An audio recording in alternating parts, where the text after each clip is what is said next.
Assalamu alaikum туғандар, қандайсыздар?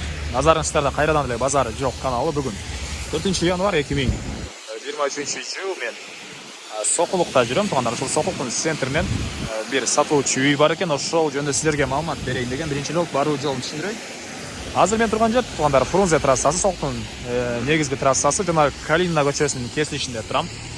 Сатылуучу үй ушул Калина көчөсү менен түштүктү карай түз барып, Калина магазине жеткенде сол тарапка карай киргенсерде Свердлов көчөсүндө жайгашкан. Анан ал жака сиздер бул Калина көчөсү менен деле барсаңыздар болот, жана ошондой эле бул жакта парктын жанынан Ленина көчөсү менен деле кирсеңиздер болот. Үйүбүзгө Глобус, Соқұлықтың базары, поликлиника, мектеп баары жакын болуп калат. Анда мен сатылуучуга карай жол алдым. Сиздер күн сайын Бишкек шаарынан Чүй областынан сатылуучуларды көргүңүздөр келсе, подписаться баскычын басып кетиңиздер туғандар. Мынакей туғандар, келүү жолун түшүндүргөнчө бүгүнкү чыгарыштагы сатылуучу үйгө да жетип келип калдым. Бул үйүбүздүн көчө тарабы, жана айткандай дареги Свердлов көчөсү 41 даректе жайгашкан туғандар. Анан мына көрүп турасыздар, көчө тараптан ондай забор кылынган, көрүп тургансыздардай ворота, жана ал тарап чоң поликарбонатпен болгон навес, эң эле түндүк чек арасы бул кошунан пескоблокмен болгон чоң помещениясына чейин, түштүк чек арасы бул забор бүтөр жерге чейин болуп калат тугандар. Сиздер бул жак менен Калина көчөсү менен чыгып кирсеңиздер болот, жана ошондой эле бул жактан Ленина көчөсү менен деле чыксаңыздар болот. Базар жакын, парк, поликлиника, садик, Глобус, Фрунзе баары могу жерде жакын жерде жайгашкан. Чоң трассага чыксаңыздар эле шаарга паттан такси, маршруткалар баары жүрүп турат тугандар. Андан ары эми короосуна кирип калган маалымат берейин. Природный газ мынакей келген жана үйгө киргизилген тугандар. Кенен колдонсоңуздар болот газ менен. Бул короосунун көрүнүшү. Жердин аянты 8 соток, документтер боюнча бардык документтери бар тугандар. Мынакей. Ылдый тарабы стяжка болгон, кенен бир 2-3 машина баткандай жер, эң эле түштүк тарабында навес тугандар. Бул жакта швейница катары колдонулган мондай помещение бар экен, жана бул жакта 100 квадрат метр болгон чоң үйүбүз. Стенасы бышпаган кирпич тугандар. Бул жакта тандыр, көмүркана, үйдүн тышкы тарабында ажаткана баары бар. Бул тандыр менен тугандар центрге жакын, эгер нан жаап деле иштечү тугандар болсо колдонсоңуздар болот деген оюн айтты. Үй ээлери суу, свет, газ бар, канализация септикке куюлат, канализациянын суу септикке куюлат. Мына ошондой тугандар. Эми биринчи жолу бул үйдүн ички тарабын көрүп көрсөйүн, андан соң короосуна чыкта калган маалыматтарды берем. Мынакей бул негизи кирүүчү эшиги. Көрүп тургансыздардай эшик орнотулган. Бул үйүбүздүн кире бериши, прихожка тугандар. Түштүк тарабынан чоң терезе орнотулган, жана ошол жерден оң тарапка карай кирсек, тамактануучу бөлмө жана кухня. Мынакей. Көрүп тургансыздардай кухня мебелдер орнотулган, газовый плита, ички тараптан раковина орнотулуп, суу чыгарылып, потоктор гипсокартон, жана түштүк тараптан терезе орнотулган тугандар. Бул жактын полу кафель экен, жана ошондой эле бул жакта тамактануучу бөлмө, потолоктору гипсокартон. Мынакей, дуалдар обой тугандар.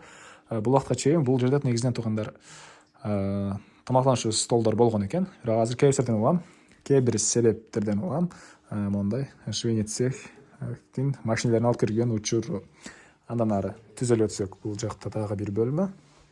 Мынакей, чыгыш тараптан терезе орнотулган. Отопление жөнүндө айтпаптырмын.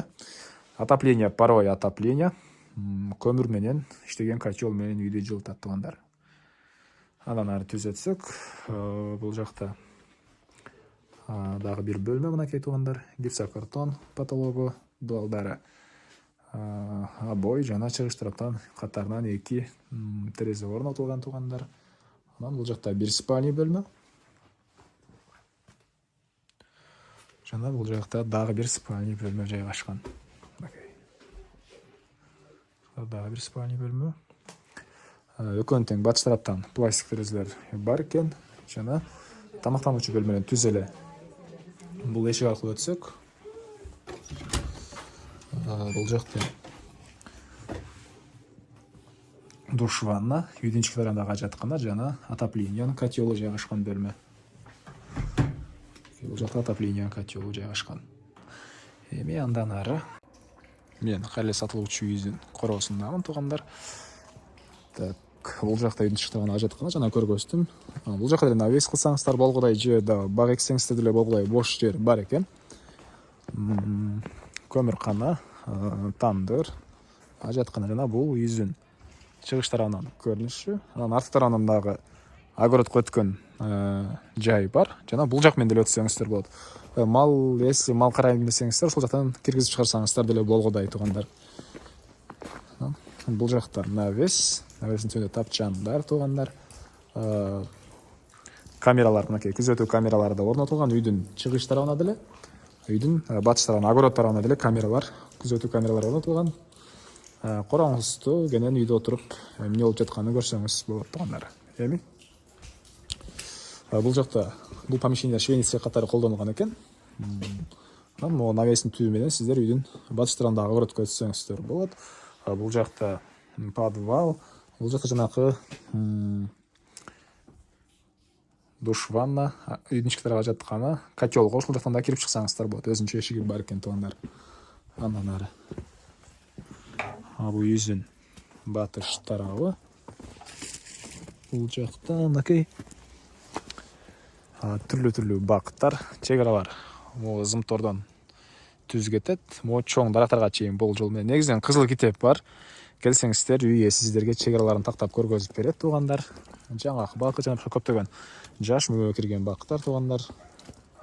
Бул жакта да күзөтүү камерасы, мынакей. Түндүк чеграсы бул чоң тереке чейин болуп калат. Мына ушундай. Эмне маалымат айтылбаган, бир эле баасы калды окшойт бул үйдүн. Бул үйдүн баасы туугандар $50,000 сурап атыптыр үй ээлери. Анан дагы сүйлөшүү болот. Ээсинин номерин мен экранга калтырам, звонок кылып сүйлөшүп көрүңүздөр. Сүйлөшүү болот. Анан достор менен, группалар менен бөлүшсөңүздөр, сиздер мага үй ээсине чоң жардам берген болосуздар. Анда эмесе мен сиздер менен коштошом. Кийинки чыгышка чейин туугандар, саламатта калыңыздар.